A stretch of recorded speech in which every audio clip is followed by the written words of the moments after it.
Қазақ деген халықтың баласымын, баласына беретін барасылын. Менің көрсе қиналып енесінің, тілін алып өсетін ағасының. Қазақ деген халықтың баласымын, жағасынан алмайтын данасының, айтқанынан шықпайтын әкесінің, бір сөзінде шықпайтын анасының. Қазақ деген халықтың баласымын, алда талай алынар барасуым.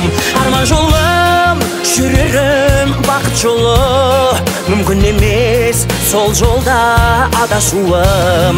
Қазақ деген халықтың баласымын, алда талай алынар барасуым. Арман жолым, жүрерім бақыт жолы, мүмкін емес сол жолда адасуым. Қазақ деген халықтың баласымын, ағы менен көзінің қарасымын.